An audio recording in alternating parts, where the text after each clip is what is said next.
Selamat pagi saudari-saudariku, Bapak Ibu semua yang dikasihi Tuhan Yesus. Pagi hari ini kita kembali akan mendengarkan firman Tuhan yang merupakan sarapan rohani bagi kita setiap hari yang menguatkan kita.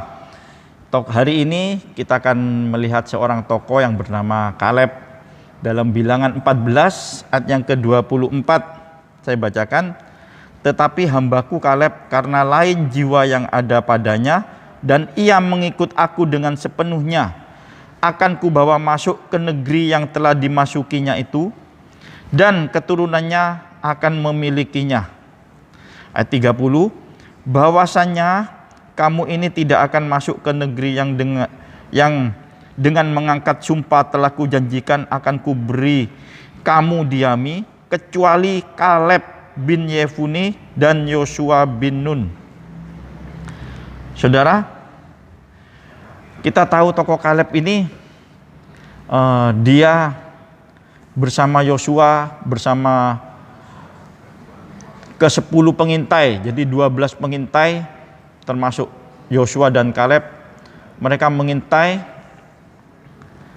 ke tempat Kanaan, dan di sana hanya Yosua dan Kaleb yang memberikan berita yang sejujurnya, dan dia tidak mempengaruhi bangsa Israel untuk menjadi takut. Dia tetap maju, dia tetap percaya bahwa Tuhan akan memimpin dan memberi kemenangan buat bangsa Israel. Dan saudara, kalau kita lihat setiap ada kata-kata nama Kaleb, saudara, di sana disebutkan di Alkitab kecuali Kaleb. Ada kata kecuali, saudara ya. Jadi kecuali Kaleb, kecuali Kaleb, kecuali Kaleb.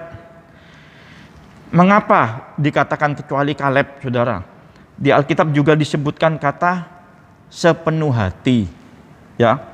Dalam Bilangan 32 ayat 11, bahwasanya orang-orang yang telah berjalan dari Mesir yang berumur 20 tahun ke atas tidak akan melihat negeri yang kujanjikan dengan bersumpah kepada Abraham, Ishak dan Yakub, oleh karena mereka tidak mengikuti aku dengan sepenuh hatinya, kecuali Kaleb bin Yefune orang Kenas itu dan Yosua bin Nun, sebab keduanya mengikuti Tuhan dengan sepenuh hatinya. Dikatakan lagi di sini sepenuh hatinya. Jadi Kaleb ini menerima pengecualian dari Allah. Oleh karena Kaleb mengikuti Tuhan dengan sepenuh hatinya. Berikutnya di dalam Ulangan pasal yang pertama ayat yang ke-34,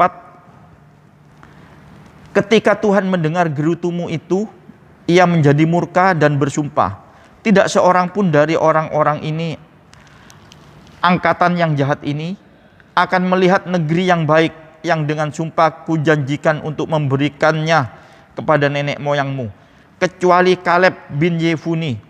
Dialah yang akan melihat negeri itu, dan kepadanya dan kepada anak-anaknya akan kuberikan negeri itu. Saudara, kita tahu Kaleb ini dia mendapatkan janji Tuhan, dan yang dia dapatkan yaitu daerah Hebron, saudara. Karena apa? Karena Kaleb ini mengikuti Tuhan dengan segenap hatinya. Dia benar-benar melakukan apa yang dikehendaki Tuhan dengan segenap hati, dengan sepenuh hati. Jadi sepenuh hati itu adalah hal yang besar bagi Allah, bagi Tuhan. Jadi setiap namanya Kaleb itu disebut di Alkitab, alasannya juga disebutkan di sana. Alasannya apa? Alasannya karena Kaleb mengikuti Tuhan dengan sepenuh hati. Jadi kalau berkali-kali Tuhan bicara seperti itu, Berarti hal yang serius yang Tuhan sampaikan di dalam firman-Nya, saudara. Dan kita mau lihat lagi, tidak berhenti di sana saja, di dalam Yosua pasal 14 ayat yang ke-9, di sana dikatakan, pada waktu itu Musa bersumpah katanya, sesungguhnya tanah yang diinjak oleh kakimu itu akan menjadi milik pusakamu dan anak-anakmu sampai selama-lamanya, sebab engkau tetap mengikuti Tuhan Allahku dengan sepenuh hati. Saudara, dikatakan waktu itu Musa bersumpah.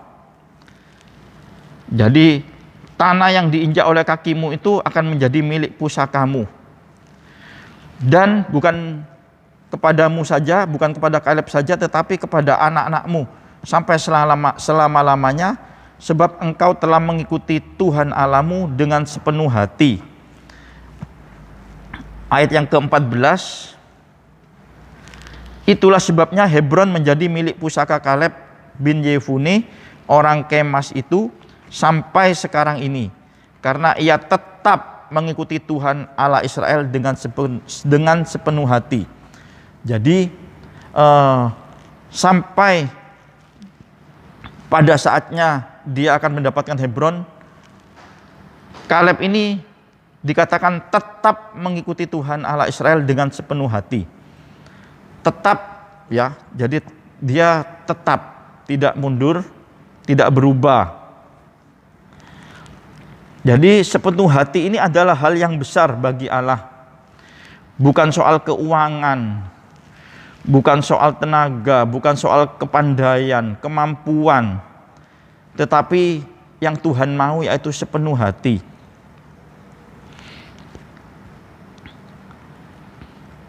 Saudara, yang Tuhan mau buat kehidupan rohani kita saat-saat ini yaitu sepenuh hati. Apa maksudnya sepenuh hati, saudara? Sepenuh hati ikut Tuhan ini apa maksudnya? Saudara, waktu kita ikut Tuhan setiap hari, hati kita harus penuh. Penuh dengan apa, saudara? Penuh dengan percaya kepada Tuhan. Penuh dengan firman Tuhan.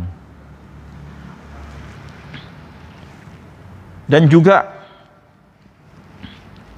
dengan segala hal yang kita hadapi itu tidak membuat kita goyah, tidak membuat kita ragu. Jadi percaya kita harus penuh. Perbuatan kita, apa yang kita kerjakan untuk Tuhan harus penuh. Tidak setengah-setengah, saudara, tidak separuh-separuh. Banyak orang yang mengikuti Tuhan tapi hatinya tidak penuh, saudara, ya. Mungkin ada maunya karena saya pingin diberkati, saya pingin dikasih kesehatan, saya pingin ditolong Tuhan.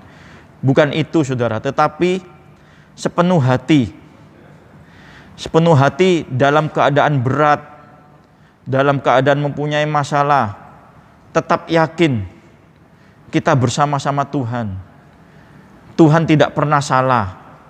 Tuhan tidak pernah meninggalkan kita. Kita tahu hidup ini berat dan tidak mudah. Kalau hati kita tidak penuh dengan Tuhan, kita akan kecewa, saudara.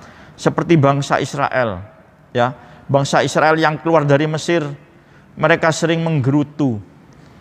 Mereka sering bersungut-sungut kepada Tuhan. Akhirnya apa? Mereka tidak bisa masuk ke negeri yang dijanjikan Tuhan, yaitu Kanaan. Tetapi yang masuk hanya 2 orang, Yosua dan Kaleb. Karena apa? Karena mereka mengikut Tuhan dengan sepenuh hati, saudara. Jadi mari kita sebagai anak Tuhan, kita mau dengan sepenuh hati. Apapun yang saya alami, saya tetap sepenuh hati ikut Tuhan. Saya tetap 100% percaya kepada Tuhan. Saya 100% mengandalkan Tuhan, bukan mengandalkan siapa-siapa. Contoh lain saudara, di dalam firman Tuhan yang dengan sepenuh hati ikut Tuhan adalah Sadrak, Mesak, Abednego, saudara. Di sana dikatakan di dalam Daniel 3 ayat 17 dan 18, jika Allah kami yang kami puja sanggup melepaskan kami, maka ia akan melepaskan kami dari perapian yang menyala-nyala itu dan dari dalam tanganmu ya Raja. Tetapi seandainya tidak, hendaklah Tuanku mengetahui ya Raja bahwa kami tidak akan memuja dewa Tuanku dan tidak akan menyembah patung emas yang Tuanku dirikan itu. Apapun yang terjadi, Sadrak, Mesak, Abednego tetap tidak mau menyembah kepada patung yang didirikan oleh raja, tetapi dia tetap berpegang teguh untuk menyembah kepada Tuhan, saudara. Dan mari saudara, kita sebagai anak-anak Tuhan, orang-orang pilihan Tuhan, kita dengan sepenuh hati mengikut Dia. Sepenuh hati berarti benar-benar mempercayakan hidup hanya kepada Tuhan yang memelihara dan terus memberkati. Tidak ada lagi keraguan di dalam kita mengikut Tuhan, saudara. Dan juga sepenuh hati untuk Tuhan berarti menjadikan Tuhan sebagai satu-satunya kesukaan kita. Kita bukan menyukai dunia, tetapi satu-satunya kesukaan kita yaitu Tuhan. Itulah mengikut Tuhan dengan segenap hati. Biarlah pagi hari ini pun, apapun masalah kita, apa yang saudara hadapi, kesulitan apapun juga, kita punya hati yang penuh untuk tetap percaya kepada Tuhan. Kita tidak goyah sampai Tuhan Yesus datang kedua kali.